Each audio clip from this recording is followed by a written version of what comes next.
Welcome, my dear viewers. I am Gautam Bahadur, and this is my channel English Grammar by Gautam Bahadur. আজকের বিষয়টি হলো প্রিপোজিশনের আরেকটি বিষয়, সেটা হচ্ছে অফ। আজকের বিষয়টি অনেক বড় হবে, দীর্ঘ হবে, সেই জন্য এটিকে পার্টে পার্টে করছি। আজকে প্রথম পার্টটি বলছি, বিশেষ করে আজকে প্রিপোজিশনের ব্যবহার এবং সেই সঙ্গে একটু কনসেপশন আজকের বিষয়টিতে আলোচনা করব। তো চলুন শুরু করা যাক। অফ অফের বহুবিধ ব্যবহার আছে।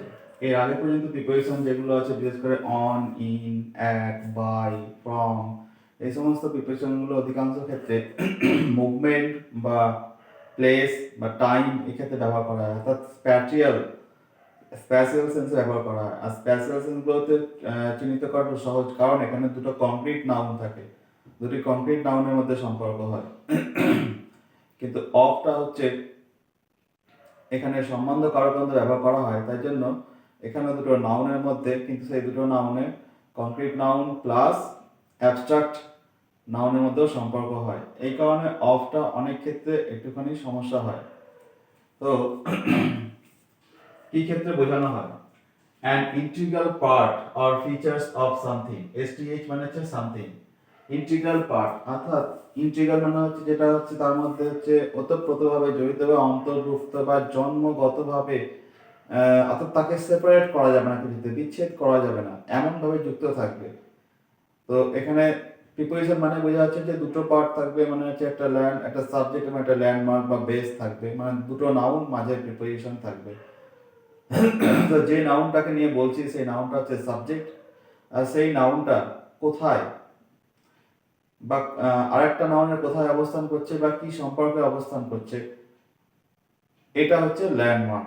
তো এইভাবে আমাদের দুটো প্রিপোজিশন একটা প্রিপোজিশন দুটো নাউনকে যোগ করে এবং দুটো নাউন কি কি সেভাবে বলে দেওয়া আছে। একটা হচ্ছে সাবজেক্ট, যেটা যেটা নিয়ে বক্তব্য রাখবো, আর সেটা কার অংশ, কোথায় বসেছে, কখন হয়েছে, অর্থাৎ এই যে আরেকটা সম্পর্কিত হচ্ছে, সেই সম্পর্কিতটা হচ্ছে ল্যান্ডমার্ক। তাহলে এখানে দেখা যাচ্ছে কি integral part of features, part অথবা ফিচার্স অফ সামথিং, অর্থাৎ একটা বৈশিষ্ট্য। যদি বৈশিষ্ট্য বোঝানো হয় তাহলে বোঝানো হবে এটা একটা অ্যাবস্ট্রাক্ট আইডিয়া বলা হচ্ছে, কারণ বৈশিষ্ট্যকে আমরা অ্যাবস্ট্রাক্ট দিয়ে চিনি। আর পার্ট মানে হচ্ছে অংশ, মানে যেটা দেখা যায়, অর্থাৎ কমপ্লিট। এখানে দেখা যাচ্ছে এক্সাম্পলের মাধ্যমে, the cap of the pen is blue, the campus of the college is large, the employee of the office is helpful. এখানে তিনটি এক্সাম্পল দিয়েছি, অনেক এক্সাম্পলই হয়, তার মধ্যে তিনটি দিয়েছি। এখানে cap of the pen is blue, তাহলে একটা ক্যাপ আছে। ক্যাপ কার হয়? ক্যাপ একটা পেনকে যদি আমি ক্যাপ বাদ দিয়ে দিই, অর্থাৎ যে পেনটা ক্যাপ সমেত তৈরি, তাহলে সেটা কি কমপ্লিট হলো? কমপ্লিট হলো না। তাহলে পেন এবং তার মধ্যে একটা ক্যাপ থাকবে, এটাই হচ্ছে তার একটা পার্ট। সুতরাং ক্যাপটা হচ্ছে তার ইন্টিগ্রাল পার্ট। ক্যাপটাকে ছাড়া পেন কমপ্লিট হয় না। আমরা কেউই বাজারে গিয়ে পেন কিনতে যাবো, অথচ বলবেন যে পেনটা আমি কিনবো, অথচ ক্যাপ নিবো না, তা তো হয় না। তাহলে ক্যাপটাও তার সঙ্গে, অর্থাৎ ফ্যাক্টরিতে যখনই তৈরি করা হয়েছে, ক্যাপটাকেও তার সঙ্গে তৈরি করা হচ্ছে, তারই পার্ট হিসেবে তৈরি করা হচ্ছে। তো সেক্ষেত্রে দেখা যাচ্ছে এটা ইন্টিগ্রাল পার্ট। তাহলে cap of the pen is blue. এবার এটাকে ইন্টিগ্রাল পার্ট আরেকভাবে বলা যেতে পারে, যেমন হচ্ছে উইথ প্রিপোজিশন দিয়ে, কারণ আমরা উইথ মানে হচ্ছে সঙ্গে থাকি, অর্থাৎ এটার সাথে ওটা আছে, এই সেন্সে বলা যেতে পারে। আমি বলতে পারি এখন ভাবে, the pen with a blue cap, the pen with a blue cap, এভাবে বলতে পারি। তাহলে এভাবে ওটা প্রমাণিত হচ্ছে যে পেনটার সাথে একটা ব্লু ক্যাপ আছে, মানে কি পেনটা তৈরি হয়েছে একটা ক্যাপ সমেত, ক্যাপকে বাদ দিয়ে নয়। তাই ক্যাপটা পেনটা দুটোকে আলাদা করা যেতে পারে, কিন্তু ক্যাপটা যদি পেন থেকে আলাদা করে দিই তাহলে ক্যাপটা ভ্যালুয়েশন থাকবে না। তো সুতরাং ক্যাপটা কার কার অংশ, কার ইন্টিগ্রাল পার্ট, ক্যাপটা যদি পেনে লাগিয়ে দিই তবে একটা কমপ্লিট পেন হবে। তো এই সেন্সে বলা হচ্ছে যে ইন্টিগ্রাল পার্ট। সেরকম ভাবে বলা আছে যে campus of the college is large. এবার একটা কলেজ থাকে, সেই কলেজে বিল্ডিং থাকে, বিল্ডিং সেখানে স্টুডেন্ট, ছাত্র, ফ্যাকাল্টি এসব নিয়ে কলেজ হলো, কিন্তু কলেজের সামনে বেশ খানিকটা জায়গা থাকে বা পেছনে থাকে, যেখানে হচ্ছে খেলাধুলা বা ঘোরাফেরার জন্য জায়গা থাকে, তাকে ক্যাম্পাস বলা হয়। তাহলে ক্যাম্পাসটাও একটা ইন্টিগ্রাল পার্ট হিসেবে ধরা হচ্ছে বা একটা বৈশিষ্ট্য হিসেবে ধরা হচ্ছে। কারণ কি? যে ওটা একটা বর্ধিত জায়গা বা ফাঁকা জায়গা যেখানে কলেজের একটা এক্সট্রা ক্যারিকুলাম অ্যাক্টিভিটি পালন করা, সেখানে প্যারেড হতে পারে, গেমস হতে পারে, বা এমনি গার্ডেন পালন করতে পারে। তো এইরকম সেন্সে বলা হচ্ছে ক্যাম্পাস। সেই ক্যাম্পাসটা কোথাকার? কলেজের। তাহলে এটাও একটা কলেজের একটা পার্ট। তো পার্ট বলতে এখানে বোঝা যাচ্ছে the employee of the office is helpful. The employee of the office, একটা অফিস আছে, সেই অফিসে একজন এমপ্লয়ি মানে কর্মচারী আছে, সে কেমন? হেল্পফুল। তাহলে এখানেও দেখানো হচ্ছে যে এমপ্লয়ি অফ দ্য অফিস। আমরা কোনো না কোনো সময় ইনও ব্যবহার করি, ইন আর অফের মধ্যে ডিফারেন্স একটু তফাৎ থেকে যায়। যেমন আমি বললাম যে I am in the team but not of it. I am in the team but not of it. এটার মানেটা একটু নেগেটিভ হয়ে যাচ্ছে। এখানে আমার চরিত্রটা আমি নিজেকে বললাম, এখানে আমি আমার চরিত্রের খানিকটা খারাপ দিক প্রকাশ করছি। মানে বলতে চাইছি এরকম যে আমি এই টিমে আছি কিন্তু আমি এই টিমের না। অর্থাৎ বলতে গেলে যে আমি টিমের অংশগত, টিমের একটা অংশ, আমি টিমের একজন প্লেয়ার মধ্যে পড়ছি, কিন্তু আমি এই টিমকে মন দিয়ে ভালোবাসি না, বা আমি টিমকে নিজের টিম মনে করি না। আমি এই টিমে একটা নেগেটিভ পার্ট প্লে করতে পারি। অর্থাৎ দেখা যাচ্ছে যে আমি টিমের হয়ে খেলছি কিন্তু আমি খেলাটা অন্য কাউরি হয়ে খেলতে পারি। অর্থাৎ বলতে গেলে যে অর্থাৎ অন্য কাউরি হয়ে আমি একটা কাজ করছি কিন্তু আমি আছি এই টিমে। অর্থাৎ টিমকে হারিয়ে দেওয়ার মতলবও থাকতে পারে এক্ষেত্রে আমার। অর্থাৎ টিমের প্রতি আমার কোনো রকম মেন্টাল ইন্টিগ্রিটি নাই, অর্থাৎ মানসিকভাবে আমি যুক্ত নয় কিন্তু আমি টিমের পার্ট। তো এরকম সেন্সে বলা হচ্ছে ইন আর অফ। তাহলে the employee of the office, তাহলে অফিসের কর্মচারী, একটা অফিস হয়, সেখানে স্টাফ থাকে এবং ম্যানেজমেন্ট থাকে, ওনার থাকে, এই সবকে নিয়ে একটা অফিস হয়। কাস্টমার্স থাকে, ক্লায়েন্ট থাকে। তাহলে এই সমস্ত কাস্টমার, ক্লায়েন্ট, ম্যানেজমেন্ট, স্টাফ, ওনার, এই প্রত্যেককে নিয়ে অফিস হয়, বিল্ডিংকে নিয়ে অফিস হয়। তো এগুলো হচ্ছে এক একটা ইন্টিগ্রাল পার্ট। উইদাউট স্টাফ একটা অফিস চলতে পারে না, উইদাউট বিল্ডিং একটা অফিস চলতে পারে না। যদিও বা একটা ভার্চুয়াল হতে পারে এখনকার দিনে, কিন্তু আগেকার দিনে বলতে হচ্ছে একটা বিল্ডিং লাগবে, আবার উইদাউট ওনার বা ম্যানেজমেন্ট ছাড়া একটা অফিস চলতে পারে না। তাহলে এই প্রত্যেকটাই এক একটা ইন্টিগ্রাল পার্ট যেটা একটা অফিস মেক করে। তো এখানে বলা হচ্ছে the employee of the office. 2 number focused matter. Focused matter বলতে এখানে বোঝানো হচ্ছে কেমন, যে এক্সাম্পলটা পড়লে বোঝানো হচ্ছে আই থিঙ্ক অফ গজা, আই থিঙ্ক অ্যাবাউট গজা। এই দুটোর মধ্যে ডিফারেন্স কি? কোনটাতে বেশি ফোকাস মনে হচ্ছে, কোনটাতে মনে হচ্ছে যে ল্যাবরেশন কম আছে, বা কোনটাতে মনে হচ্ছে সেন্টার অফ থট বেশি আছে। তাহলে হচ্ছে ফোকাস ম্যাটার। যদি বলি যে আই থিঙ্ক অফ গজা, তাহলে এখানে মানেটা কি? না আমি গজা কে নিয়ে ভাবি, অর্থাৎ এখানে গজাকে নিয়ে ভাবি। তাহলে গজা জাস্ট একটা নাম, একটা ছেলে। আমার কাছে এইটুকু ইনফরমেশন আছে, আমার চিন্তা ভাবনা শুধুমাত্র গজাকে নিয়ে। অর্থাৎ আমি গজা কি করে, গজা কোথায় থাকে, গজা কি ভাবে, গজা কি পছন্দ করে, অর্থাৎ গজা যে সমস্ত কাজগুলো করতে পারে বা গজা যে সমস্ত কাজের সঙ্গে ইনভলভ আছে, এই সম্বন্ধে কোনো তথ্য আমার কাছে নাই। আমার শুধুমাত্র চিন্তার কেন্দ্রবিন্দু বা সেন্টার অফ থট হচ্ছে গজা, আর কিছু না। তাহলে এখানে ফোকাস কি? না শুধুমাত্র ওই ব্যক্তি আর ব্যক্তির নাম গজা, তাই বেশি আমি কিছু ভাবনি না। যখনই আমি বলবো যে আই থিঙ্ক অ্যাবাউট গজা, যখনই অফিস জায়গায় অ্যাবাউট বসে যাবে, তখন এখানে বোঝা যাচ্ছে যে গজা, তাহলে গজাকে বাদ দিয়ে বা গজাকে সঙ্গে নিয়ে তার সঙ্গে কি ইনক্লুডিং আরো অনেক জিনিস আছে, যেমন হচ্ছে গজা কি করে, গজা কি খায়, গজা কি পছন্দ করে, গজা কোথায় যায়, এই সমস্ত বিষয়, অর্থাৎ গজা যা যা অ্যাক্টিভিটির সঙ্গে যুক্ত আছে, এই সমস্ত বিষয়কেই আমি এখন চিন্তা ভাবনা করছি। তাহলে এখানে দেখা যাচ্ছে যে ফোকাসটা আমার বেড়ে গেল।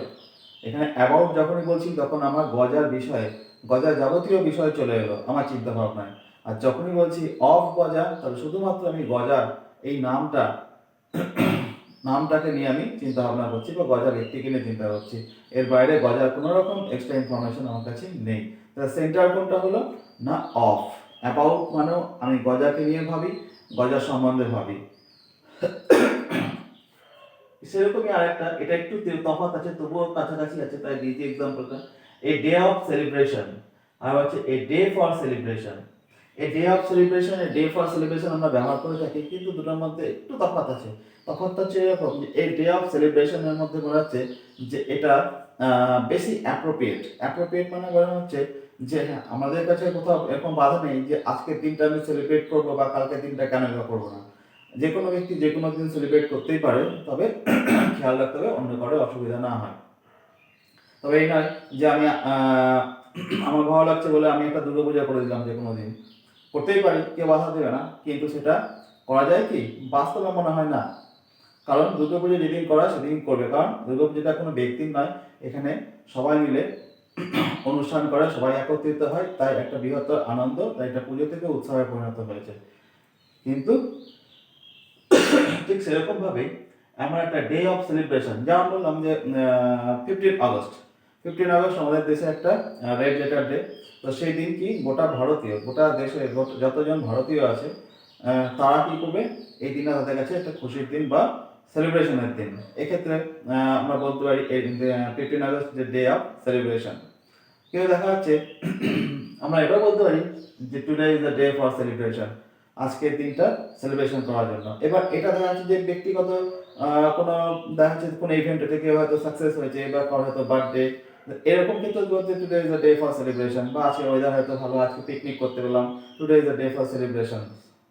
তো কোনো অ্যাচিভমেন্ট, কোনো ফিট বা এরকম ক্ষেত্রেও আমরা যখন কোনো অ্যাচিভ করি, কোনো উপলব্ধি করি বা কোনো আনন্দ প্রকাশ করি, তখন বলি today day of celebration, day for celebration. Day for সেলিব্রেশনটা এখানেও একই সেন্সে ব্যবহার করা হচ্ছে, কিন্তু এটা একটু পার্টিকুলার হচ্ছে না, একটু কম ক্ষেত্রে। কারণ এখানে মনে হচ্ছে না যে ওই দিনটা একটা হলিস্টিক অবজারভেশন ডে, অর্থাৎ সমস্ত কিছু সেই দিন কেন্দ্রীভূত হচ্ছে। যেমন করে পুজো, যেটা উদাহরণ দিলাম দুর্গাপুজো আমরা চাইলে যে কোনো দিন করতে পারি না, দুর্গাপুজো সেই দিনই হবে যেদিন বিধিমতো সমস্ত হিন্দু সেখানে একসঙ্গে সেলিব্রেট করবে, তবেই এটা একটা সমবেত পুজো বা সমবেত উৎসবে পরিণত হবে। এবার কেউ যদি মনে করে যে হ্যাঁ আমি সেই দিন ছাড়া অন্য দিন করবো, সে করতেই পারে, তাকে কেউ বাধা দেবে না, কিন্তু সেক্ষেত্রে সমবেত একটা উৎসবে পরিণত হবে না। ঠিক সেরকম ভাবেই বোঝানো হচ্ছে যে ডে অফ সেলিব্রেশন মানে সেদিন প্রকৃতই এমন একটা দিন যেদিন গোটা নেশন সেলিব্রেট করবে। আর যখন ডে ফর সেলিব্রেশন বলবো, সেই দিনটাকেও ধরতে পারে, আবার যে কোনো একটা মুহূর্ত যেটা সে ব্যক্তি সেলিব্রেট করতে চাইছে সেটাও হতে পারে day for celebration. 3 number, integral source. Integral source মানে হচ্ছে, এখানে দুটো এক্সাম্পল দিয়েছি বললে আরো ভালো হবে। যেমন বলা হচ্ছে এ স্টোন ফ্রম মাউন্টেন আর এ স্টোন অফ মাউন্টেন, দুটো সেন্টেন্স একই রকম দেখতে লাগছে, কিন্তু ফ্রম মানে বোঝানো হচ্ছে যে একটা প্লেস বোঝানো হয়, একটা সোর্স বোঝানো হচ্ছে, কোথা থেকে এসছে, মানে প্লেস অফ অরিজিন যাকে বলা হয়, অর্থাৎ উৎসস্থল বা অরিজিন কোথা থেকে এসছে। আর স্টোন অফ মাউন্টেন মানে হচ্ছে এটা ইন্টিগ্রাল সোর্স, অর্থাৎ সেটা কার অংশ, কোথা থেকে বেরিয়ে এসছে। তাহলে আমি যদি বলি যে স্টোন ফ্রম মাউন্টেন, অর্থাৎ আমি একটা স্টোন নিয়েছি, সাদা রঙের স্টোন, এবার সাদা রঙের স্টোনটা নিশ্চয়ই এমন একটা মাউন্টেন থেকে আসবে যেখানকার অধিকাংশ পাথরই সাদা। তাহলে বললাম স্টোন ফ্রম মাউন্টেন, অর্থাৎ এই পাথরটা আমি পাহাড় থেকে নিয়ে এসেছি। এবার পাথরটা পাহাড় থেকেই আসবে, এটা স্বাভাবিক, কারণ এটাও পাথর ওটাও পাথর, কিন্তু এখানে বলছি যে কোন স্থান থেকে নিয়ে এসছো, পৃথিবীর কোন স্থান থেকে নিয়ে এসছো, পাহাড় থেকে নিয়ে এসছি। তাহলে এখানে স্টোনটা একটা বস্তু, যেটা আমি স্থান নির্ধারণ করছি হচ্ছে একটা পাহাড়। এখানে কি হলো স্থান, অর্থাৎ তার অরিজিনাল লোকেশন বলছি আমি। কিন্তু যদি বলি যে স্টোন অফ মাউন্টেন, তাহলে বোঝানো হবে যে এটাও লোকেশনটা মাউন্টেনই হচ্ছে, কিন্তু এখানে লোকেশনের থেকে গুরুত্ব আমি অন্যদিকে কনভার্ট করে আমি বলতে চাইছি যে স্টোনটা কোন পাথরের বা কোন পাহাড়ের অংশ থেকে নেওয়া হয়েছে।